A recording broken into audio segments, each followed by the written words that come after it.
श्री से इस कुंड का निर्माण किया है और अपनी गायों को जल पिलाया है। जय बोलो कृष्ण कुंड धाम की। सामने देखो लाल कलर के जंगल में मंदिर दिखते हैं। शिव जी का मंदिर है आशीश्वर महादेव। भोले बाबा दर्शन के लिए आए, मैया ने दर्शन नहीं करायो। बोली श्याप बिच्छू काटल लटके, मेरो लाला छोटो सो है, आपको देख के डर जाएगो, मैं दर्शन नहीं कराऊंगी। तो नंद बाबा को यशोदा मैया ने भोले बाबा को दर्शन नहीं कराया, तो भोले बाबा भाई जंगल में जाके बैठ गए। कन्हैया रोने लगो, सखी बुलाने गई कि चल रे योगी नंद भवन में, और यशोदा आए बुलावे, बाके लाला को नजर लगी राई नोन करवावे। शिव जी आए, कन्हैया जी की नजर उतारी, कन्हैया हंसने लगे। मैया बोली बाबा आप यहीं रहो, कभी भी मेरा लाला रोएगा। तो तभी से भोले बाबा या आशीष माने। आज भी जो भक्तियाँ आस लगा के जाते हैं, उसकी सभी आस और मनोकामना भोले बाबा पूर्ण करते हैं। जय बोलो आशीश्वर महादेव की। सामने देखो टावर के सामने सफेद वाले मंदिर दिखते हैं, 3 किलोमीटर दूरी पे मंदिर है कोकलावन। यहाँ 33 करोड़ देवी देवता बधाई देने गांव में ठाकुर जी के जन्म के समय, उनमें शनि देव भी आए। कृष्ण जी ने कहा शनि देव आपकी ग्रह ठीक नहीं है, आप मेरे नंदी गांव में मत आओ, मैं आपको जंगल में आके दर्शन दूंगा। तब उनको वह जंगल में रोक दिया है और कोयल बन के दर्शन दिया है। जय बोलो कोकलावन धाम की।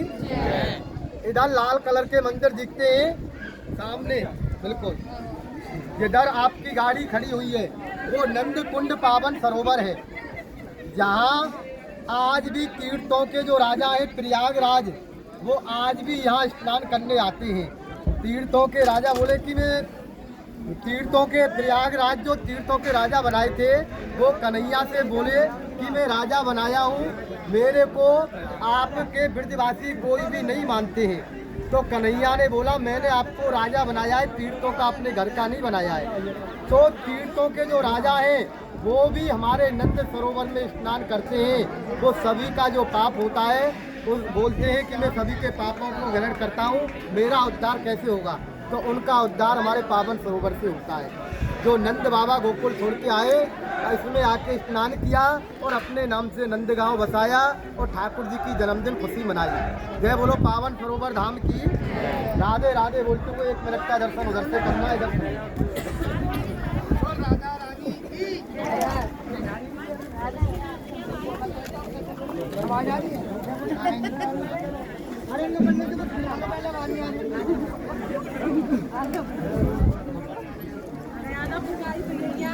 पंडित जी हर कोई को दियो ना खामे, जैसे हमारे ठाकुर जी ना खावे ना बाहर को, जैसे पंडित जी ना खावे, केवल ठाकुर जी को भोग ग्रहण करना है पंडित जी।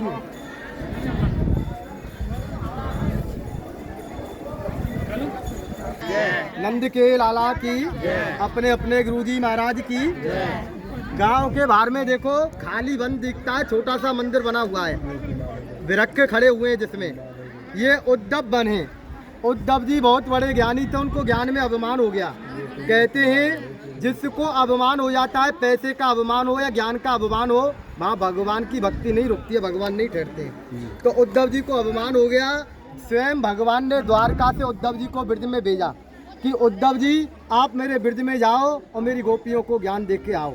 तो उद्धव जी यहाँ ज्ञान देने के लिए आए थे गोपियों को, राधा जी को। उल्टा यहाँ से ज्ञान लेके गए। ऊदो सूदो है गयो सुन गोपिन के बोल, ज्ञान बजाई डुम डुमी बजो प्रेम को ढोल। ऊदो जब दिन टेढ़े आमे, पढ़े लिखे कछु काम नामे, और मूर्ख ज्ञान बतामे। तो राधा जी ने बोला आप अपने आप में पढ़े लिखे बन रहे हो, लेकिन हम ब्रजवासियों को पढ़े लिखे की जरूरत नहीं है।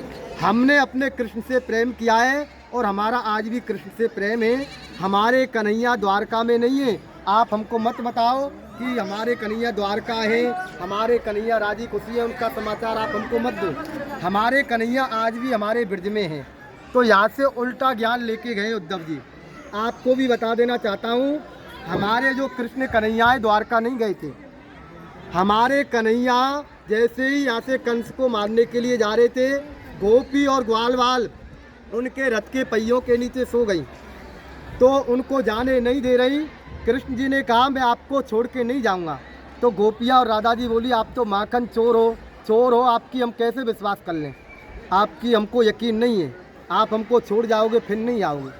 तो कृष्ण कन्हैया ने कहा कि ब्रजवासी वल्लभ सखा और मेरे जीवन प्राण इनको तनक ना विसारियो मो नंद बाबा की आन।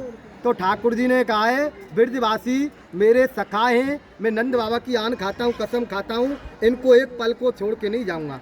तो हमारे कन्हैया जी कंस को मारने के बाद में कृष्ण कन्हैया के दो रूप हो गए, एक यशोदा नंदन, एक देवकी नंदन।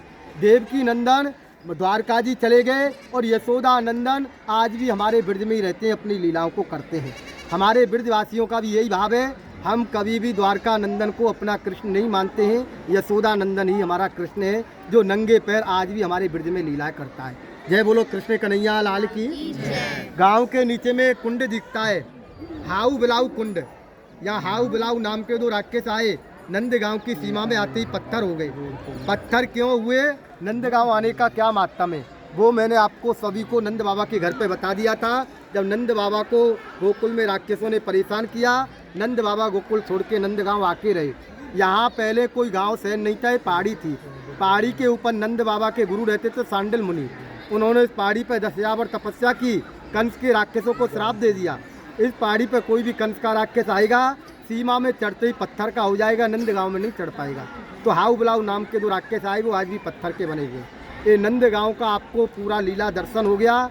नंद महल का दर्शन कुछ ही पलों में खुलने वाला है, हो सके तो बाहर से ही दर्शन कर लेना, आपको अंदर ही जाना है।